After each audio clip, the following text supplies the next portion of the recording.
Hello there, stat class. I just got the word that we are off today, so I need to get this up and to you. So I didn't put it up last night because I thought we might have school actually, and so I have to get it up quickly now for you morning people. I was looking out the window here. Probably all you see is screen, but it's really pretty scene even from a condo. Look how gorgeous it is. And it's nice to have the day off. All right, time to do a little bit of work and prepare for our test tomorrow. Here we go. What we'll do is we'll play Pause Points, which is a game where I will show you a question, which you should have this one in your review. If you don't have that paper with you, just jot down the question. And when I say pause point, that's where you hit pause and you work out the problem, then I'll reveal the answer. All right, number 9 is IPD, Interpupillary Distance. Oh, sorry about that. That's the 5-minute bell for first period, which rings whenever whether I have school or not. Thanks to you, Bailey and Allie, for setting that. All right, so let's look at, I will set this timer though, so I can upload it quickly. I'll just do 10-minute segments. Hold on. All right, let's say 10 or 12. All right, back to number 9. Interpupillary distance is the distance between your right and left pupil, and it's normally distributed, and the mean is 62.5 and the standard deviation is 6 millimeters. It's an M. Selecting 5, what is the probability that the mean of the sample is greater than 60 millimeters? All right, in order to do this problem, we have to, we're talking about looking at the statistic called the mean.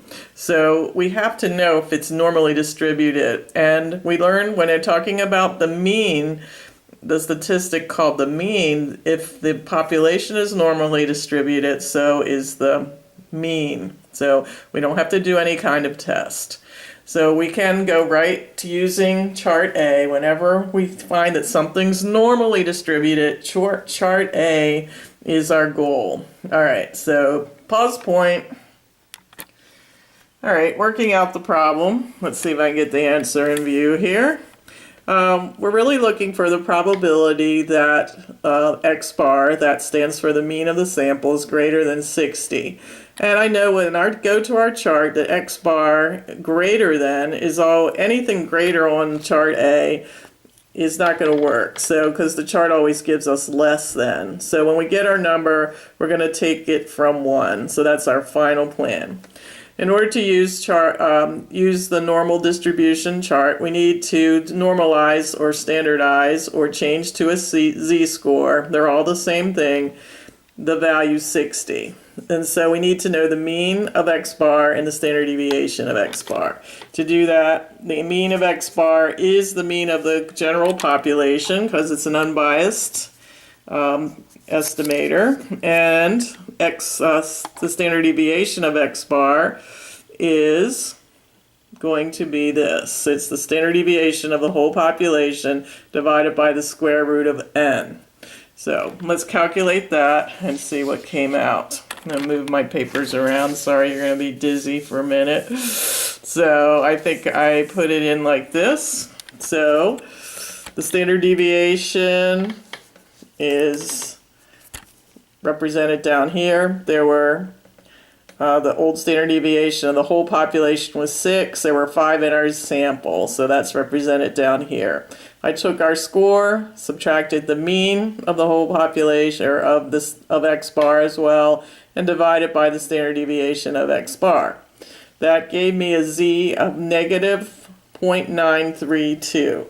That number is what I look up in the chart, and when I did that, chart A, it gave me this number from chart A. And remember I said in the beginning I have to subtract that from 1. So I got 0.82 as the answer. 0.8238 actually. All right, back to our work. Let's look at number 10. Number 10, where did it go? All right, a little glare here. All right, number 10. Let's see if I can move this lamp. Does that help? All right, we have 53% of all adults in Ohio support the candidate, and a SRS of 500 is selected. What is the probability that less than half the sample agree? All right, on this one, we have a pause point. So work it out and come right back. All right, I'm going to just go on because I can.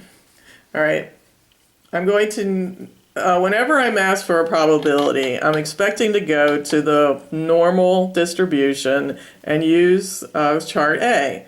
So to do that, I have to check, well, to do that, I need a standard deviation. What are we working with here? I don't see the word mean. So what's the question about? What is the probability less than half? So do you recognize that when you see that, we're going to be not working with the mean numbers. We're going to be working with proportions. So we're looking at p hat in this problem.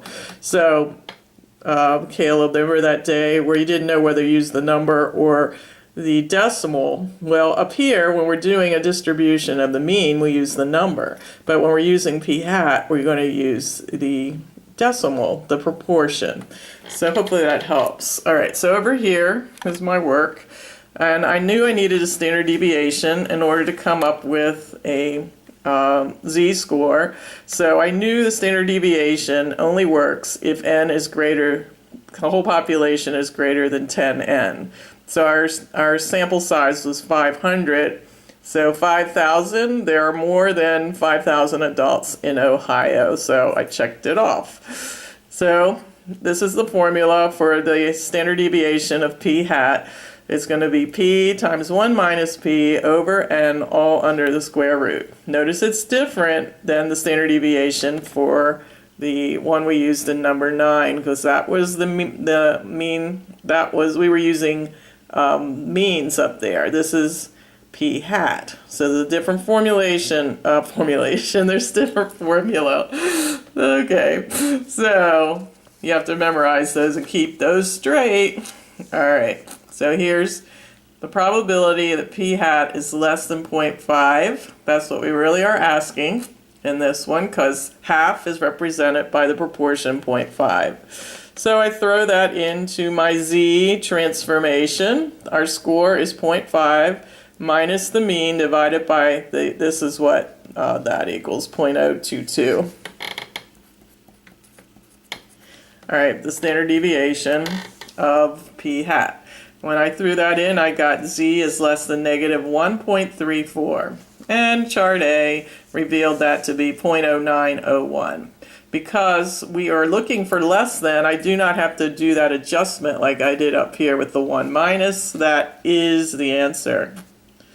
All right, that was number 10.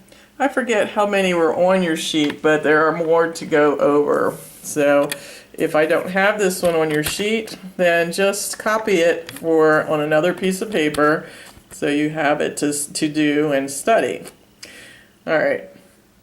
One carton is selected. Find the probability that the main egg weight of the eggs falls between 62.5 grams and 68.7 grams. All right, so we're talking about eggs here. Okay. I think I forgot. I think I read the part B first. Let's go back to the beginning. All right. Is that in view? I think it's a little glare again, but I'm doing the best I can here. Egg weight is normal with the mean of 65 grams and the standard deviation of 5 grams. What is the probability that the eggs weigh between 62.5 and 68.75 grams? Pause point.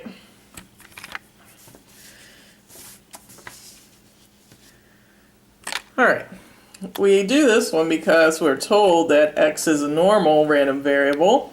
We notice that there's been no selection of a sample at all, so this is old news. So on this one, I'm sorry, I read part B first, so wipe that from your mind. But part A, notice there was no selection at all of a sample of any kind. So this is just an old school problem where we want to find a probability from a normal population. So if you recall, we know that the random variable x is normal. It's not x bar, it's not p hat, it's just an old problem. So we just want a straight probability that a random variable falls within that range.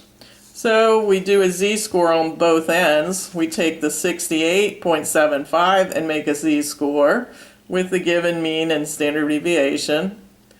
And we look at chart A and it comes out to that. Now, when we do part B, I mean not part B, but the other number, the minimal number, we have to do a z-score for that. And we get that from chart A. Notice that I subtracted the lower from the higher, then I got 0.4649. So the question was, what was the probability that the eggs weigh between that range? And the probability is about 46%. All right. Now I can go to part B that was trying to be done earlier than it should have been. We're ready now. Ready or not. One carton is selected. Find the probability that the mean weight of the eggs falls between 62.5 grams and 68.7. Pause point. All right. On this one, we are dealing with the means again. So we expect numbers in our... We're doing the mean again. So we're going to find numbers in our z-scores. Recall that if a population is normal, x bar is also normal, so we don't have to do any testing. So we're going to go and start calculating the z-score.